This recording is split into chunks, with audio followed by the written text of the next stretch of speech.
Friday night feels it's on. Whether it's wartime or peacetime, they're going to be in combat, without a doubt. And one DMV player has offers to play football at the next level, but he just wants to serve his country. When they said we couldn't play football, I kind of gave up. With their backs against the wall, how will the young men from KIPP find a way?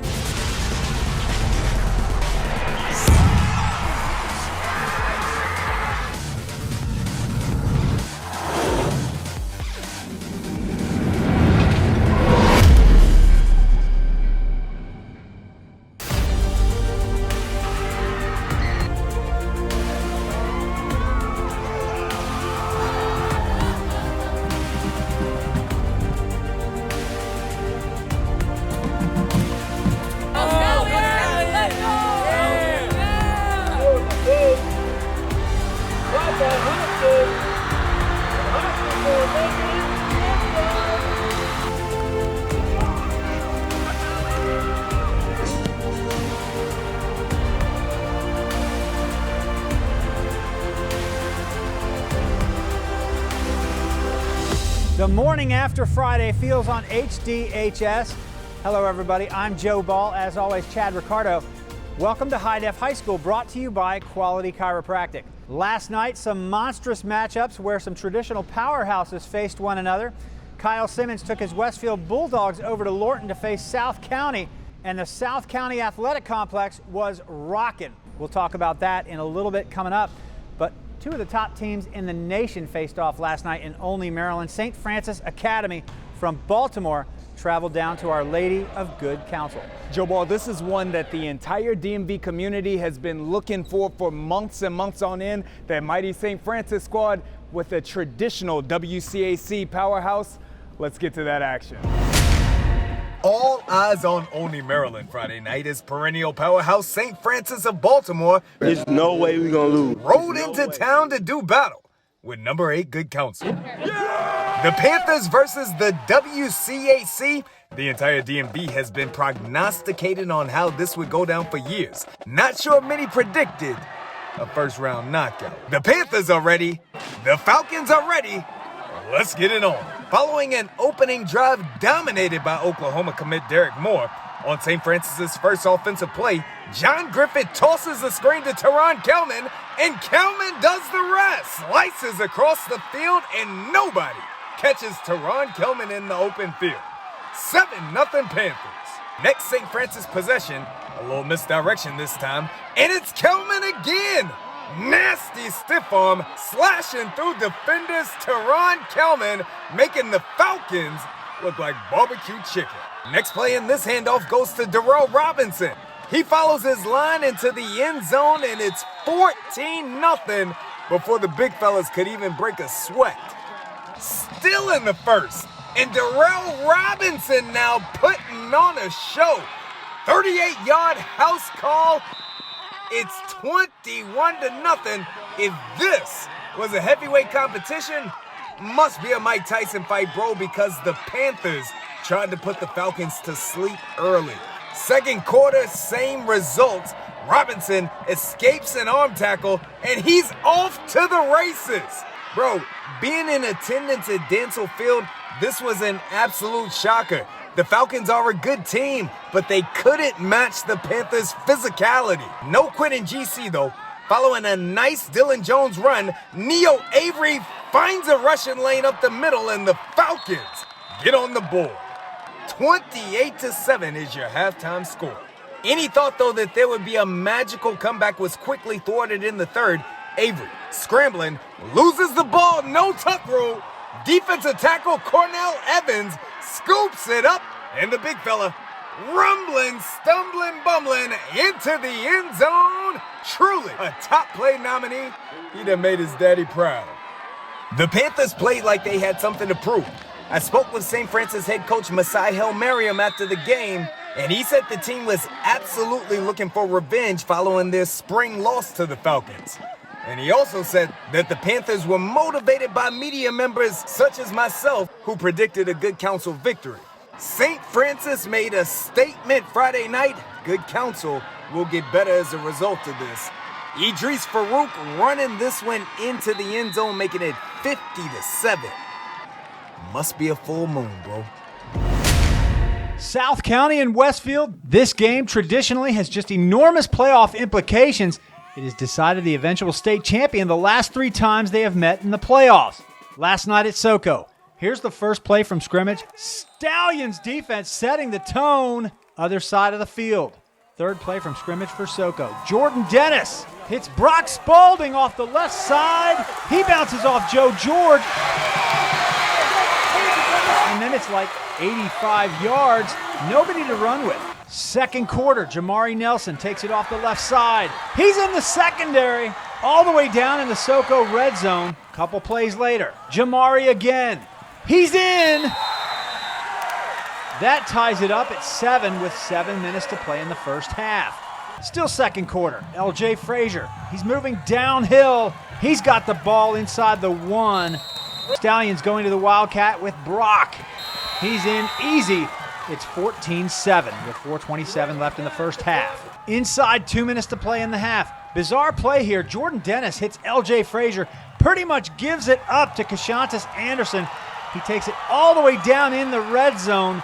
However, the clock never stops on the change of possession. At least 40 seconds run off after the play is blown dead. Westfield, a couple plays later, penalized outside the 10. That pretty much eliminated 7 points and a potential tie at the half. They try and have blocked a field goal attempt. It's 14-7 at the half. Kyle Simmons trying to figure out what in the world is going on with that clock. Fourth quarter, Westfield down 21-10. Matthew Jenks hands the ball to Jamari Nelson. He gets on the corner. 94 yards later, Westfield pulls to within 4. It's 21-17. Next Soco drive. Jordan Dennis over the middle. He's got Cam Hoskins. That's 31 yards. He's in. Soco extends that lead 28-17 late in the game. Matthew Jenks trying to get the Bulldogs in scoring position. He's got Leon Davis. Nice over-the-shoulder grab. He's out at about the 10. First down Westfield. But the Soco defense holds and gives up only a field goal. Soco hangs on to win this one, 28-20. Coach Kyle Simmons was pretty gracious when asked about that clock. It was a good half a minute, if not more.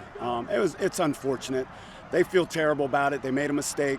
We're hurting for referees right now, and they've got some inexperienced guys that are trying to do the best they can, and they made a mistake. They admitted to it, but there was really nothing we could do about it. Soco pretty fortunate to face this Westfield team this early in the season. A sloppy win for the Stallions, but it was only their second game of the year. They've had COVID cancel a couple dates and a bye last week. Each week it just seems to be getting more and more fun, a little bit better. We're going to have a little bit more high school football action for you coming up after the break. And before that, we're also going to look at a program that's done so much, Joe Ball, just to get back on the field. My dad taught me at a real young age, like when you're born with a debt. Honor, respect, duty. So young, but so mature. Cody Howard coming up on the other side of the break. If you've got arms, legs, a back, if you've got a body, period, you're going to need quality care. And the team at Quality Chiropractic treat you like family, and they heal people. I love being here at Dr. D'Amato, the girls in the front desk. They make you feel like family when you come in every time. Healing whole people, not just backs. Quality Chiropractic is here for you. Call now and book your appointment. Quality Chiropractic, adjusting the quality of your life.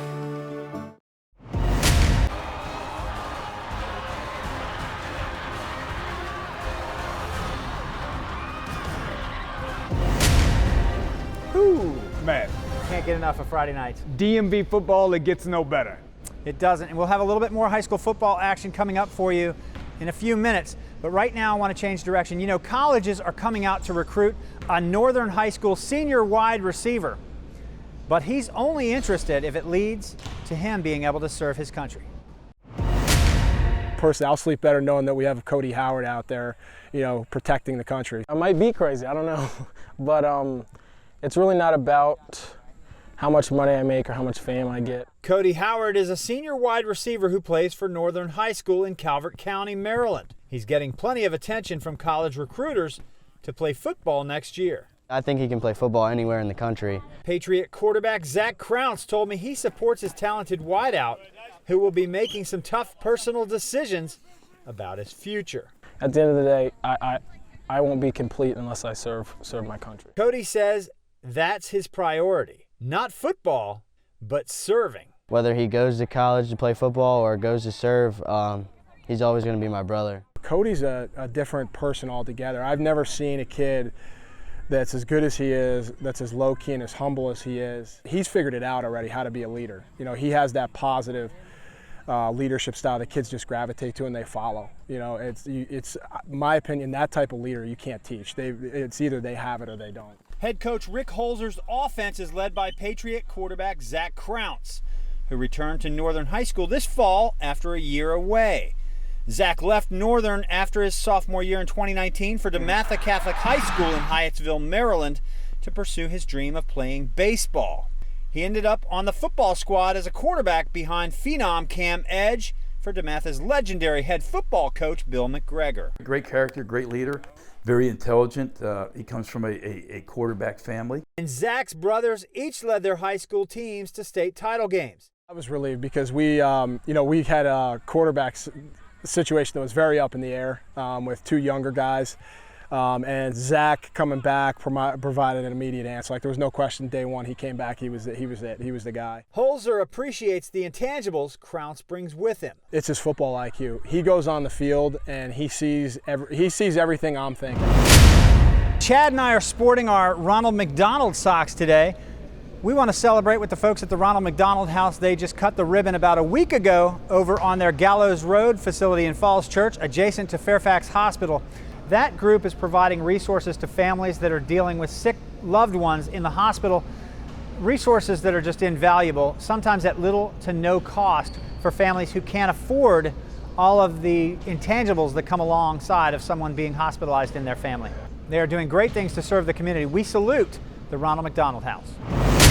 The KIPP Panthers, a squad set to compete for a DCSAA championship on the field. But first, they must overcome tragedy off of it. The KIPP football program is back on the prowl, but this just weeks after the death of a schoolmate that rocked them to the core. I've seen stuff like that happen before, but not at this age.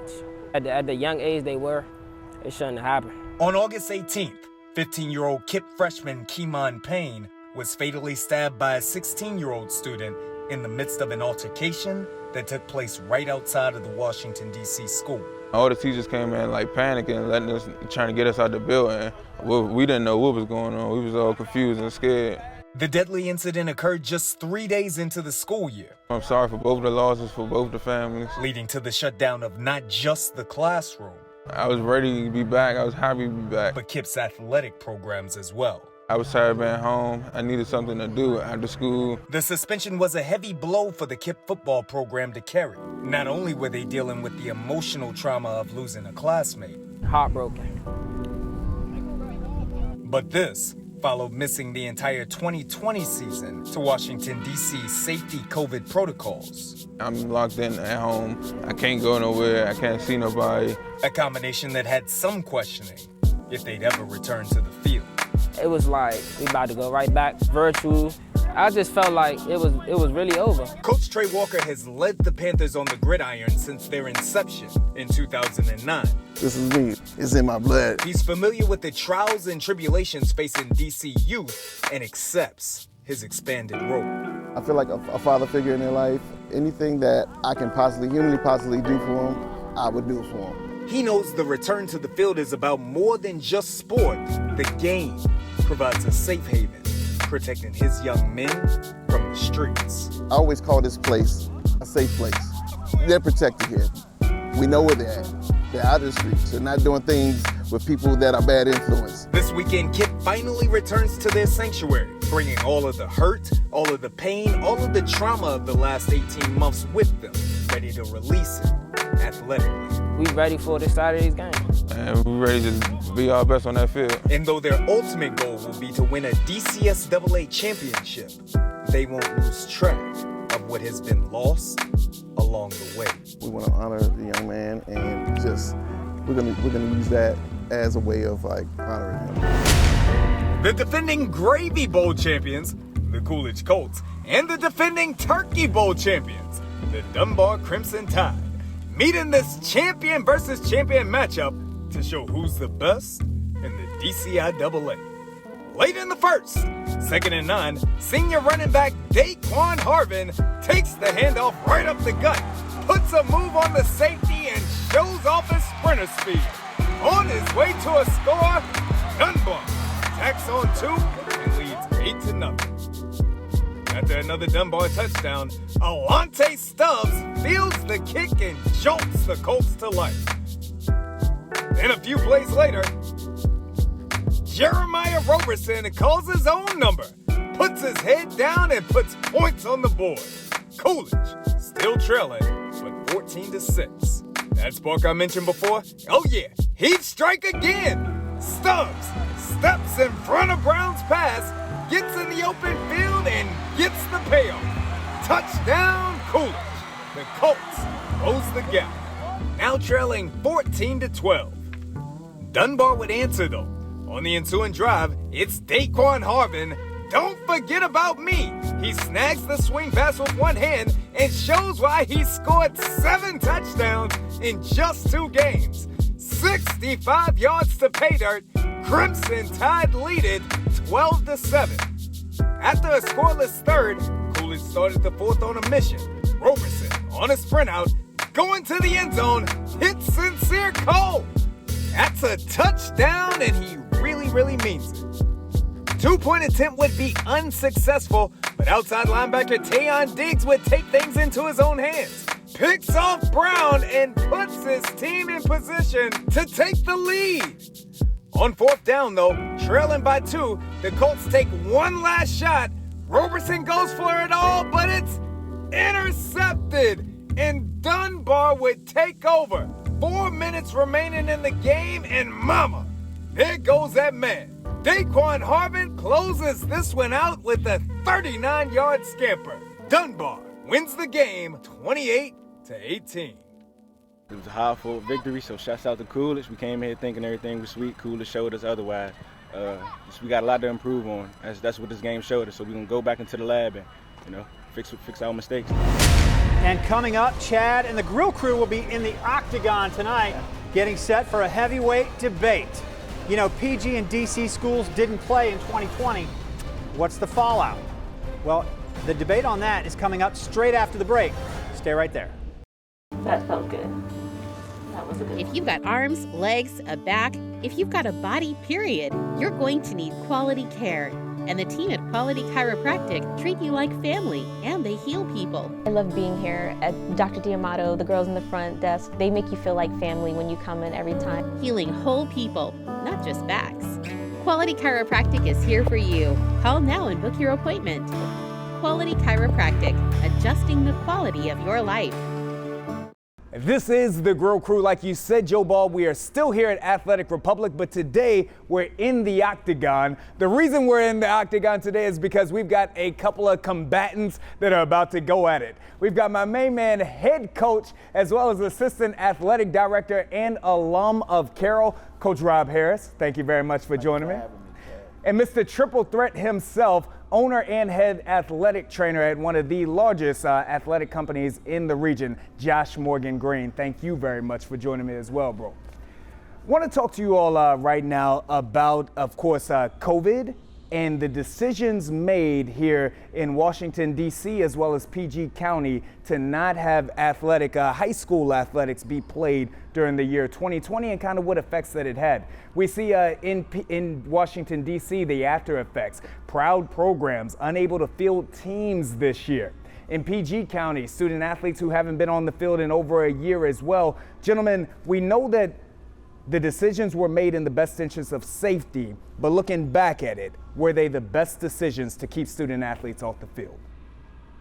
So I'll say yes. As much as I want to say that, we did the wrong thing by not having the kids playing, I think we took the safest approach. And I think at the end of the day, safety, the well-being of families. I mean, you have a lot of families here in PG that have elderly people that are living with them. So I think you have to take that into consideration when I know it's sports, we love it, we can talk about it all day, but the safety of our kids, our families, and keeping them safe every day, I think should be at the forefront. Safety is always first. You know, we had so many decisions to make with no research behind it. And so fortunately for us, we did get opportunity to play down in Northern Virginia in the spring, but it was still a situation where we were unsure how it was going to work. The first game, we had a COVID situation with the opponent, so we had to shut down. Then we had one ourselves where we had to go into a 14-day. And to be clear, right now you're speaking about the spring season that you all were. Absolutely. Yes. So we were learning as kind of on the fly. And so the decisions that the local folks made for the public schools, I would have to agree, they were in the best interest of the kids and the families. And again, there was no research that said that was a bad decision or a good decision. Everybody was kind of feeling their way. So it was kind of walking through a smoke-filled room. I'm going to push back on each of you for just a second here, because as we begin to speak about research, hindsight is 20/20, and we're not going to deny that. But what we did see is that in Washington, D.C., we saw violent crime begin to hit the rise. All across our communities, we saw depression, we saw suicidal thoughts, we saw calls to therapists go up on the rise. We also see now the after effects of what it's done to programs in Washington, D.C. and PG County. So what do we say to those after effects? Yeah, I mean, there's no question that, sports is the outlet of the DMV. I mean, we want to watch it, we want to see it, we want to play it.